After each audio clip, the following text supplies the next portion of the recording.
साबिक सफारतकार अब्दुल बासित साहब हमारे साथ हैं। अब्दुल बासित साहब, ईरान ने तस्दीक कर दी है कि अमरीकी तजावीज़ जो हैं उसे मिल गई हैं और उन्होंने अमरीकी शराइत मुस्तरद कर दी हैं और साथ ही अपनी 5 शराइत जो हैं वो पेश कर दी हैं। तो आपको लगता है कि बातचीत शुरू हो पाएगी या फिर खुदा न खास्ता मामला जो है वो मज़ीद लंबा खिंच जाएगा, कोई बातचीत नहीं होगी? क्या देख रहे हैं आप? देखिए, इसके बारे में तो हतमी तौर पे कुछ भी नहीं कहा जा सकता, क्योंकि बहरहाल ये जो जंग शुरू हुई है ये अमेरिका और इसराइल की जानिब से हुई है। तो अब जो सूरत हाल है काफ़ी गंभीर है और पूरी दुनिया परेशान है।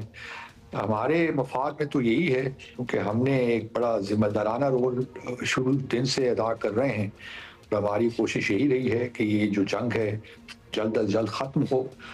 तो सच्ची बात यह है कि कोई भी प्रिडिक्ट नहीं कर सकता, लेकिन मैं ये ज़रूर कहूँगा कि जहाँ ईरान ने इतनी रेजिलियंस दिखाई है, मेरे ख्याल में जो है थोड़ा बहुत वक्त अब आ गया है कि कहीं ना कहीं फ्लेक्सिबिलिटी भी होनी चाहिए तमाम साइड्स की जानिब से, ताकि इस वक्त जो एक हिजानसी की कैफियत है ख़त्म। अच्छा बासित साहब, एक तासुर ये भी पाया जाता है कि पासदारान इनकलाब जंग जारी रखने की तरफ माइल हैं, जबकि सियासी क़यादत समझती है कि बातचीत से जंग रोकी जाए। सो वहाँ भी एक तासुर है, इम्प्रेशन है कि there is a division in decision making and there is a rift. Iran की बात हो रही है। सो क्या इस मामले में आपको ईरान के अंदर इख्तलाफ नज़र आता है?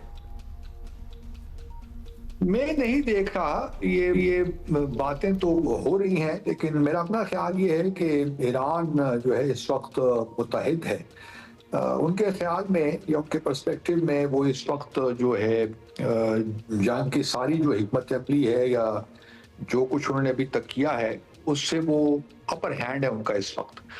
और वो एक लिहाज से अगर देखिए तो वो ठीक भी समझ रहे हैं कि अभी जो है एक आरजी जंगबंदी से फ़ायदा क्या है जब तक कि इस बात की गारंटी न दी जाए कि दोबारा इस किस्म का हमला उन पे नहीं होगा।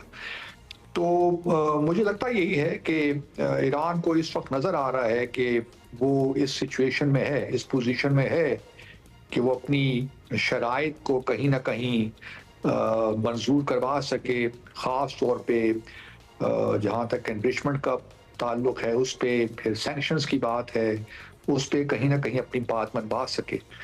तो मुमकिन है कि ये अभी मतलब कुछ कहा नहीं जा सकता, सच्ची बात है ये, लेकिन मैं नहीं देख रहा कि ईरान के अंदर कुछ फिशर्स पैदा हो गए हैं या जो पासदारान हैं वो कुछ और सोच रहे हैं और सियासी क़यादत कुछ और सोच रही है। क्योंकि अगर ऐसी बात होती तो जो है अब्दुल जो है जिनको अभी सिक्योरिटी काउंसिल का सेक्रेटरी बनाया गया वो नहीं बनाते, क्योंकि उनका ताल्लुक बराह रास्त माजी में रहा है पासदारान के साथ। अच्छा, आखिरी सवाल अब्दुल बासित साहब, अब इस बात की तो एक तरह से तस्दीक हो गई है कि पाकिस्तान और तुर्की में से कोई एक मुल्क मुज़ाकरात की मेज़बानी कर सकता है। तो आप बता सकते हैं कि दोनों अमेरिका और ईरान तरजीही तौर पर किस मुल्क को मेज़बान देखना चाहेंगे? और साथ ही ये भी बता दें कि इंडिया के सॉरी टू से बट पेट में मरोड़ उठ रहे हैं कि हाय ये पाकिस्तान कैसे मेज़बानी कर सकता है।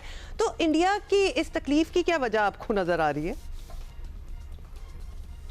देखिए, ये बात आपके नाज़रीन को समझ लेनी चाहिए कि जहाँ तक पाकिस्तान के अमेरिका के साथ ताल्लुकात हैं, हमारी हमेशा से कोशिश रही है कि हम ब्रिज के तौर पे काम करें। मिसाल के तौर पर अगर चाइना और अमेरिका के दरमियान भी कुछ मसाइल हैं तो उसमें हम ब्रिज बनने की कोशिश करें और उन मामलात को बेहतर तरीके से हल करवाने की कोशिश करें। लेकिन जहाँ तक भारत का ताल्लुक है वो हमेशा एक लिहाज से आप कह सकते हैं कि एक वजह नज़ा बनी है।